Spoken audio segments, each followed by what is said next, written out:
Guys, सो आप सभी ने आई विटनेस टेस्टिमनी के बारे में तो जरूर सुना होगा।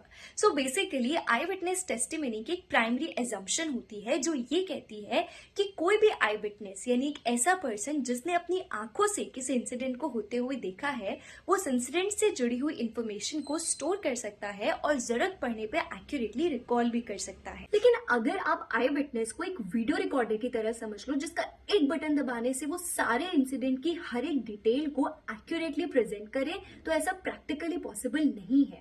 बिकॉज बहुत सारे कॉन्सेप्ट ऐसा कहते हैं कि आई विटनेस टेस्टिमनी में बताई गई इंफॉर्मेशन में बहुत सारे इफेक्ट्स, बहुत सारे रीजंस ऐसे हो सकते हैं जिसकी वजह से वो इंफॉर्मेशन पूरी तरह एक्यूरेट ना हो। अब फॉर एग्जाम्पल आप खुद सोचो, अगर किसी इंसिडेंट के दौरान कोई क्रिमिनल बंदूक लेके खड़ा है तो आपका सारा ध्यान उस बंदूक पर होगा, ना कि उस इंसिडेंट की इंफॉर्मेशन को स्टोर करने में, और इसे वेपन इफेक्ट कहते हैं। सो बेसिकली वेपन इफेक्ट ये कहता है कि अगर किसी भी इंसिडेंट के अंदर वेपन का इस्तेमाल किया गया है तो आई विटनेस का ज्यादातर फोकस उस वेपन के ऊपर होता है, ना कि आसपास की इंफॉर्मेशन को स्टोर करने में।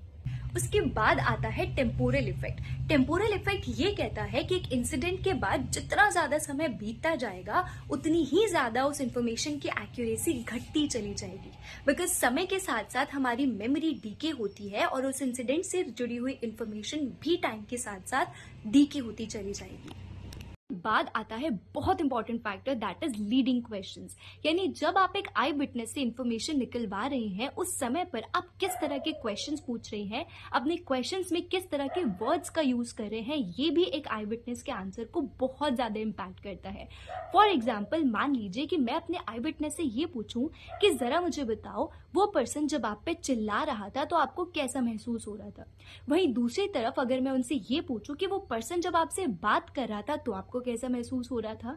यहाँ पर बात कर रहा था और चिल्ला रहा था एक कन्वर्सेशन की बहुत डिफरेंट इंटेंसिटी को दिखा रहे हैं, जिसकी वजह से एक आई विटनेस को अलग तरीके के आंसर देने पे मजबूर होना पड़ सकता है। इसके अलावा और बहुत सारे ऐसे फैक्टर्स होते हैं जो एक आई विटनेस टेस्टिमनी को इम्पैक्ट कर सकते हैं।